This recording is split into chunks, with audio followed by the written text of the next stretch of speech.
So, I've got like 3 different videos I'm working on right now, and apparently because I'm scatterbrained as all hell, I decided, fuck all that, I'm gonna talk about combat in video games for a while. Just recently I picked up the latest Star Ocean game on a sale, and wow, it's really boring. Flavorless story and weird reluctance to make use of cutscenes in favor of the characters just standing around and talking aside. It really struck me that the combat feels about the same as it did back in Star Ocean 3 on the PS2, and for all the wrong reasons.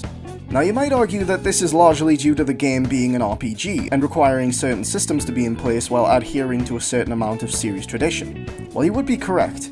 What if I told you it doesn't have to be that way? RPGs have been awkwardly flirting with real-time combat for years with these slightly crumpled, hastily scribbled love letters that are action RPGs. But these games don't always hit the mark in terms of combat, and honestly that's not entirely surprising considering there are plenty of purely action games that fail to get it right.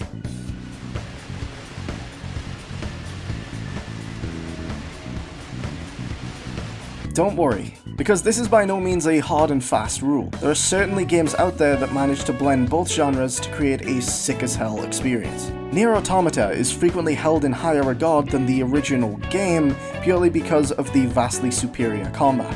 So much so that the remake of said original game will now be employing a similar, if not identical system. Even Final Fantasy has chosen to ditch not only its turn-based roots, but even its very own attempts at real-time combat in favor of basically copying Devil May Cry's homework. And why not? When you go from this to this,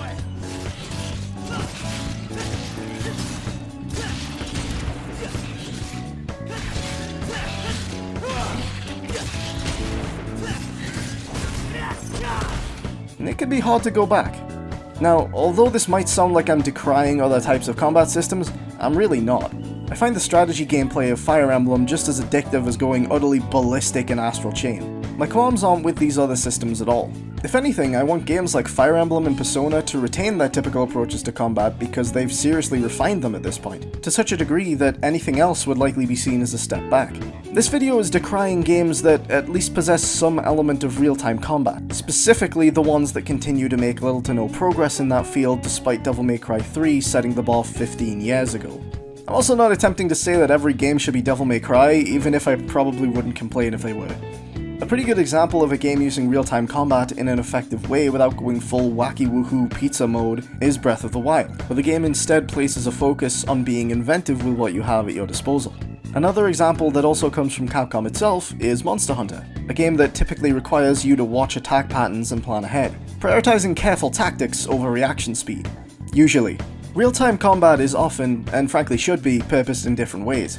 Your mech isn't gonna handle like Dante, and being capable of styling on your enemies would take away from the inherent tension and weight of something like Dark Souls. Now, one of the cons to a real-time system like this is that it means, in the case of RPGs, that we have to give up the element of a party to compensate for the super intense combat. Or do we? The key to all of this is a little game called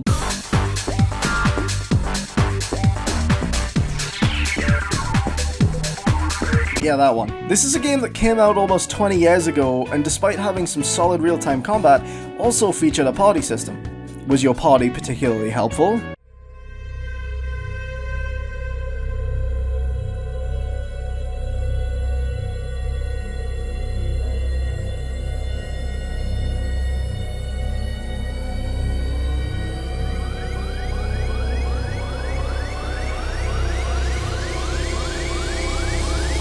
No, but the fact remains that this argument has never held up, unless we were to complain that we no longer have control over said party. Oh wait, Final Fantasy VII Remake now exists! Now there are those who might say, but Thief, you massive ignoramus, you're talking about action RPGs, they can't be compared to games built purely around combat like Devil May Cry. You're really gonna make me pull out all the stops, huh? Dragon's Dogma!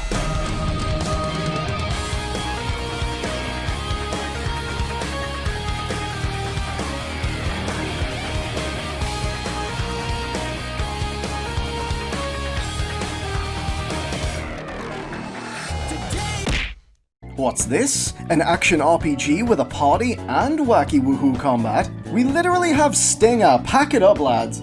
Though the gameplay of Dragon's Dogma lacks the sheer depth and combo-centric focus of DMC, it strongly evokes the same direction and intensity, while employing good use of its own unique systems. There's a variety of weapon types, abilities, and spells that you can make use of, along with the grappling mechanic to climb onto monsters and reach their weak spot like it's Shadow of the Colossus. You can change your class at any time. Check it! I'm an assassin. BAM! Now I'm a magic archer! This game fucking rules! So you might be wondering, did I make this entire video just so I could talk about Dragon's Dogma? Fucking maybe! Again, I want to reiterate from my other video, this game gives you the ability to punch a fucking dragon in its fat nose. Just saying, there's a gulf of difference between fighting this dragon and fighting this dragon. The message I would like to send to devs out there, even though there's absolutely no way it would ever be received, is this. Be like Dragon's Dogma. Be badass. Because that's basically the largest deciding factor in whether I settle for one playthrough or 40. Obviously, tastes are subjective. Hell, I know for a fact Star Ocean 5 has plenty of fans, and I'm not even trying to say some of these games are strictly bad, just that they could be better. In a world where most entries in any video game genre seem to be constantly aware of the standard they should be meeting to make an impact, why should action games be any different? Exemplary combat doesn't need to be a niche thing, nor should it be.